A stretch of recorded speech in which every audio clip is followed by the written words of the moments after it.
We are back, my friend. That was quick because if you're watching the old episode, it might have taken a few days. But for you and I, time flies. We are Yeah, here. We we are are. here in We part are back. two, Part two. where we've gone from Omie D learns over to stove to strategy, where we talk about taking that little acorn, that little nugget, that little recipe for success that you have, and seeing how it grows into a business, or what the entrepreneurial mind is doing. And for this episode, we're talking to our very own Omie D about his book, Helpful Omar. Um, he's got the book there, Magic Overall, Helpful Omar and his Magic Overalls. Get your copy today, hang out. And so we spent some time talking about AI. So part one, we talked about AI, how you're using it brilliantly and how it's not taking over because it doesn't know how to develop its own guardrails.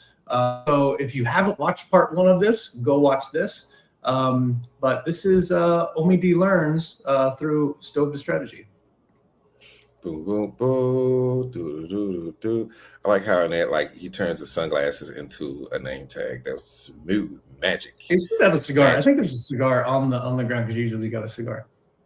Yeah, I got to get me Yeah. some more of those. But I'm out. Man, I still like that the names are backwards, which I tried to fix once using AI. But again, I was thrilled that it's not. Somebody's going to look at that and go, "That's not them. That's not AI." I'm like, okay, Amen. Okay. cool, So great. you get, You get the got point. me. Yeah. Busted. Do you mind giving us a little recap of part one, where we went from the initial book to the AI, and then I've got some more questions for what happened after that. So, initial book to AI.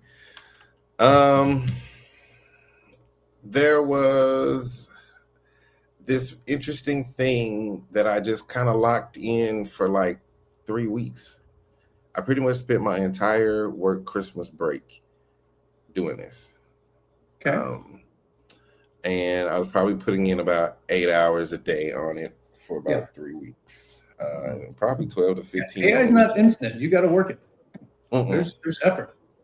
No, and then the more you use it, it tries to think of what you're trying to get to. And so It tries then, to predict. yeah, and then you got to, hey, let's stop predicting. Let's go back. Let's work in this way that we know works best. It's very, people think about it like I can just put something in AI and it'll spit it out, which is true. But you have to know how to put it into AI. And sometimes you can do something like give it a picture and say, hey, make these two guys do this. Matter of fact, I wonder if I can turn them into a podcast intro. Yeah. I'm trying to see if I can get a picture look of at us. that podcast intro, ready, go. It's called Omie D Learns, and it's got old white guy with a beard and an old black guy with a beard. And then, of course, you look 30 in the thing, and I look 80 in the thing. I'm like, all right, well, happy medium. We're right here. It's okay. But, that's the thing about AI is it does what it does. Oh, that's a horrible picture. I was trying to get a picture of us so I could throw it into AI right quick. And it's super cool. And then make like a little quick video. But I'll work on that. But what was the question that you had for me before I got distracted? Sure. So that was the AI. So then you get the book and you put it in order, you get everything together. Tell me about the publishing. When you went from this idea, this fun children's book, and now you got to go make it a real book. What was that process and what were the challenges? First off, Amazon's process of uploading books is not as seamless as Barnes and Noble. Okay. I'm gonna give them a shout out. Barnes and Noble, I think, maybe because they were the first ones in the game. Shout outs to, because this is my second published book on Barnes and Noble's digital website. I published one probably back in like 2014. It's a haiku book. Okay. So, and I have part 2 over here, which I'm gonna now put into AI and have it generate pictures. I'm gonna create a whole nother book of haikus. But the challenge was getting people also want to think of AI as like, hey, you just spit this in and it just spit out this book. Well, not necessarily. I had to find out what file size everybody Sure. wanted it in. You know, you have to learn about bleed and things like that. You Then you said get this bleed. in, yeah, like page bleed. Like this is gonna, Uh-huh. you know, go into an area where it's not gonna be printable. Then you have to put it into something that can give it the file format. You could ask AI to give it a file format, but then when you're putting a book together, it wants it as an entire file when you're digitally uploading it. Then it wants you to create a cover. And you know, it's all of those things that now that I know after I've done the first book, going into it, which would be a lot easier for me when the second book comes out, and the cover and everything will look a lot better, a lot cleaner. The spine is going to look a lot better. But I think another thing is when doing kids books, there's like a minimum page count that they want you to have, like Minimum. 24. Yeah, 24. If you're gonna do, if you want to do anything hardback, it's got to have a minimum of 24 pages. Okay. And that's so they can do the spine. And this one's like right at the minimum. So I don't predict trying to make it a 30 page book, because I think a kid wants to sit and read a 30-page book. The story gets a little long, but that became another challenge. But once getting it all like put on Canva, and I'm giving a lot of people a lot of shout outs, a lot of websites and It's not a one-person job. So yeah. nope, it's not. It's not a one AI job either. No. And so you put it all in Canva, and then you got to make sure everything looks right, and then you start to really do a lot of digital viewing of it, and you start going, dang, that bridge looks weird. You're like, wait, that went from wood panels to brick panels. You know, and this is going to bring up an interesting point about maneuvering AI as well. Some of the things in the book, I can pick up some of the images and look, and like, you might not pay attention to it because you're just reading through, but I can look and go, there was a spot right there where we just could not get it to work. And I had to learn that if I wanted to produce this, I was going to have to see what it was doing and work with what it was giving me to build something that looked close to very resembling what I wanted. Even though sometimes it would produce it on one image just before, and the next image it wouldn't do it again, and I would try to use the image it just did as a reference image to do what it did, still couldn't figure it out. So that became the challenge. Really, the editing, when you're getting into like imaging with it, becomes a challenge. The great part about ChatGPT is you can pay for the monthly subscription, and you get to just create images and things. Keep going. Now, when you get into the bigger AIs like the Nanos, your C Dances, Groks, and Soras, you're going to pay credits. And those credits, depending on how deep you want the image to look, how good you want it to look, how live you want it to look, size, everything depends on how many credits that you use every time you create a video or something like that. So it's not necessarily people like, oh, it's very cost efficient. It's like, no, as we're going into editing the animated, an animated read along version, and not full animation, but just some animated read along version for YouTube, you're starting to see the costs. You're like, oh, okay, well, each one of these images, and as you're learning, you're not, like you said, you're not as good as you need to be. Correct. So, you know, now you use chat to build prompts for this other AI. So now chat helps you get it done. So yeah, it's not you become the CEO of a company. I'm an author, and I'm a creative director of this brand. And I pretty much have all of these employees who are very nice AIs that give me advice and give me images, and they're like, do you like this? And I'm like, nope, change this over here and do this different. And they're like, sure, no problem. And there it is. So you said that Barnes and Noble you preferred to Amazon, but you went through both. So you get them both put up on there. You got the book up. Is that it? Isn't there an ISBN number? What else do you have to do to complete the book and have an official book out and ready for consumers to get? Good question. So you do have to get the ISBN numbers, and there's a little tricky trick to that because they always say, "Oh, here you can get one," and you're like, "For $150? Oh my god!" But Oh, they're like, because "Hey, someone has to charge you to get it when you could just get yeah, it. well, you can Yeah. just get." But then they're like, "Hey, you can just get a package of 10 for $300," and I'm like, "Why would I need a package of 10?" So I chat. I ask my chat, the chat that helps me work on this project is named Lumo. As Lumo, why would I need a package of 10? And Lumo explains, like, if you're going to produce a hardback, a Mhm. paperback, and a Mhm. digital version, each one needs a separate ISBN. Part two digital, part two hardback. Part Yeah. two, hardback, part that. It's like, oh, yep. So you might want to go ahead and buy the nine, I think it was 9 or 10 for 300. And as I started doing this process, and then um, Amazon doesn't want the ISBN that Barnes and Noble has. Oh, really? That's what I ran into. They were Okay. like, "Oh no, we can't use that one." I was like I said, Amazon became a little bit testy on this I thought that process. ISBN was my book number, and I'm giving you both access to my book. But okay. Yeah, but I don't know. Amazon, like I said, the Amazon process is not as seamless as the Barnes and Noble process. So I think there's something to be said about working, and this is exactly what we're doing. So if you really want to help us out, go to your local Barnes and Noble and request Helpful Omar and his magic overalls. Yeah, yeah. And those basically get seen as votes of you wanting this book and your area having a desire to have this book in the stores. And so I'm just pushing more on the Barnes and Noble model because this part of this vision came from last Christmas. This is something that just popped up. I saw this book. I was at Barnes and Noble buying Christmas gifts. This children's book sitting on the shelf right there at checkout. And I'm like, okay, it's just a cute little moose. Like, Sure.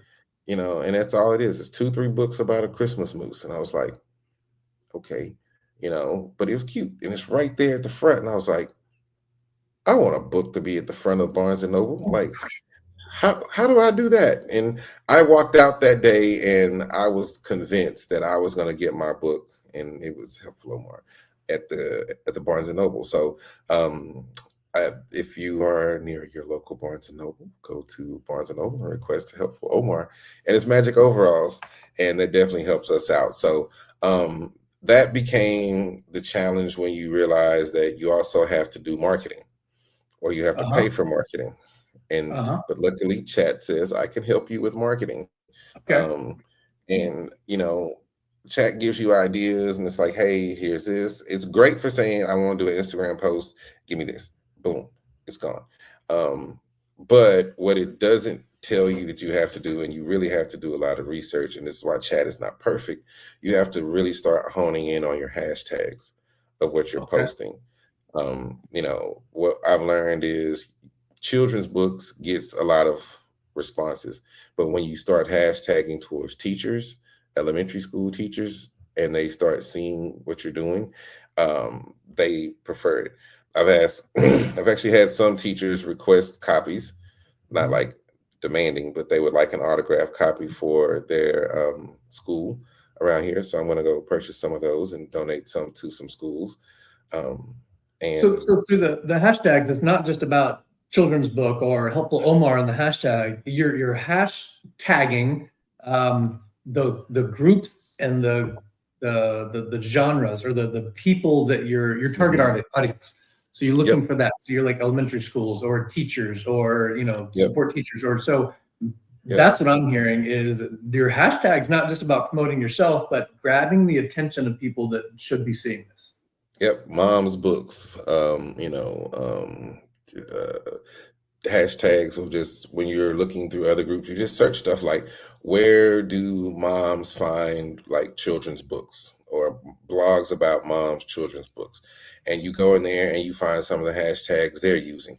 It becomes a very sneaky, and I think that's what marketing is about. You really got to find the trends, and you got to keep pushing and getting your brand out there to those trends, and eventually people will start seeing it. Like, we've had some sales on both coasts. Okay. Pretty proud to say that. A lot of sales, of course, in the southern region, So but you're pretty much push. Disney. You're on both coasts. Yeah, I like that. I'm pretty much Disney. I'm East West Coast. We're everywhere. When you wish, you get the helpful Omar. But it's been interesting, and now that's what I think the biggest push is going to be. And this is kind of what AI told me is like, once you have your first book out, you need to continue to market it for at least 6 months before you produce your second book. Sure. And yeah, so that's where we are. So we're gonna push this. The second book is gonna come out in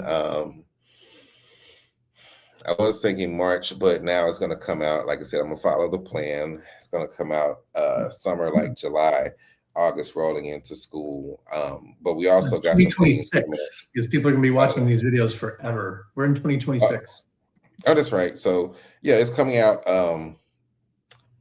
July or August of 2026. And we got some things coming up in the mix by the end of this month. We're gonna have like a Helpful Omar comic strip that's gonna be Instagram based. So 3 days a week, you'll get 1, 2, 3 intro, middle, closing adventures of him being helpful and teaching a moral value to just the youth of America. That's kind of what it is. It's something like wholesome, like Mr. Rogers' Neighborhood On for PBS. kids. Yeah, on PBS. It's amazing how this kind of played into, and I did not know honestly that this was going to be part No, of. it's not. Well, most things with Omie D learns is I show up with a subject and you roll with it, which has been phenomenal for all of our series. So you talked about Barnes and Noble would be top place to go. Obviously, Amazon is a place to go. It's not off the list. But where can somebody go? Is there a website? Is there a direct contact? How do they get the newsletter? What are all your socials? So all that we're building on Instagram, Helpful Omar, very simple, and helpfulomar.com. So we managed to get that. Amazingly, Helpful Omar is not a really popular thing for people to want to purchase out on the interwebs, but now it's all purchased up. So just look Helpful Omar on Instagram and look for our new comic strip coming out weekly. And I think teachers will be pretty excited about that. We are also trying to work on, and this is a little bit more challenging, coming out with printable coloring sheets. And that's fun. Yeah, it is, because what happens is AI produces the sheet, an image from the book or some of the image that we've already done. And then you have to tell it like there's too much penciling in certain places. Like there's nowhere for the kid to color, like everything's shaded. And so then you get these, and the cool part is to kind of print them out and you got to test them. So you're like, I don't really like that. What do you got next? So yeah, it's being fun doing this brand, but it is a lot of work, like going into doing this animation thing. Like I'm kind of dreading it, but I know I need to get to it. Okay, helpfulomar.com, your local Barnes and Noble to support your local international author, famous Omie D. Thank you. You've got hardback out, you've got digital animation, you've got comic strips, you've got coloring book. It's happening. You are regular Walt Omar D. Well, I am, and I'll look forward to you talking to me about my next project that's coming out. It's a book about corporate America. It's really might be a new genre that we're kind of opening, called corporate horror. And it's about a company called Survey Culture, and something that it's creating and producing is going to basically change the world in the way that businesses operate. And the book is originally set around the original corporation, but what is created in the future books is going to be able to affect other companies worldwide. So big thing, big plot twist there.